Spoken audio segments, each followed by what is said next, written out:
Hi guys, and welcome to the Chef41 channel. If you could like this video and subscribe to the channel, that'd be really much appreciated. So today we are going to be talking about the situation with finances with COVID-19 and everything that's going on with the club and when the season will start in a sense.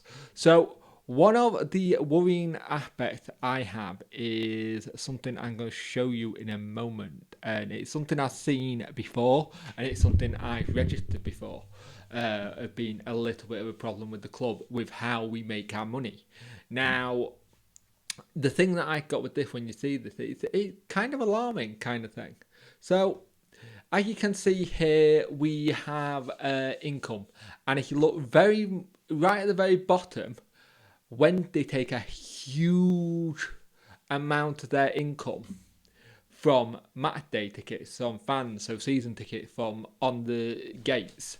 And if we are not going to have any football in stadium till 2021, which is what it's more likely looking like at the moment, we could have some serious problems with that. It's just thinking about how we make our money and how much money comes in. 37% is a lot of your income to come in from us. We do really bad on the commercial side. We always have done. We've never done well on the commercial side of football. And this is also going to go to something else that I'm going to show you in a minute, which is interesting. Because we have, again, and I'll bring it up now, referencing the Star newspaper. But we had again after an extension on the accounts till July 30th. It's us, Derby, Newcastle and Crystal Palace who was asked for this extension. Now, we done this before. We've had extension before for our account. Last time we had it, and we had the whole situation with the transfer embargo. There you go. The late publication went to the account last season, landed them in hot water with the FL, placed them the club under transfer embargo. And we cannot be dealing with a transfer embargo for next season, especially with how many players we need to get into the club.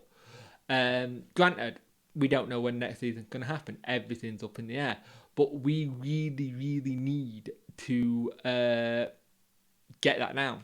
So the accounts, according made by Football Financier Kieran Maguire, have basically suggest that weekly player wages of $19,000 in 2017-2018 is the seventh highest figure in the division and higher than the average $16,000, which is kind of worrying when you think about it, how much we're spending on players' wages, and we're not bringing in enough money to sustain that. We need to try and get more commercial aspect, more sponsorship. That isn't the chairman himself. And that's the issue I have, is that I love to see us doing some more deals with certain things. I'm not a big fan of going down the route of betting companies, but I understand that they're there in sport. We need to work out our commercial side of the club. And not we as fans, but we as a club. We need to start figuring out how to make better use from our revenues. And the thing you've also got is that if games are not going to be able to be there in the stadium, how much money do we get from iFollow? Because the beauty thing Leeds have got is that a lot of their revenue, when it comes to their streaming thing, it's in-house.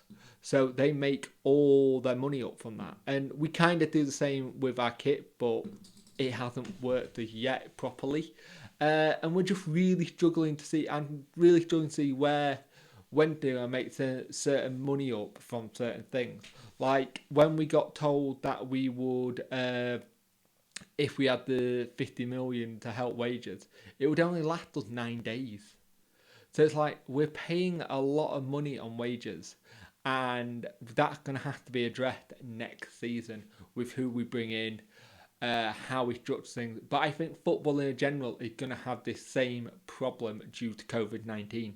So I'll be interested to know what your thoughts are. Once again, like the video, subscribe to the channel, and I'll see you in the next one.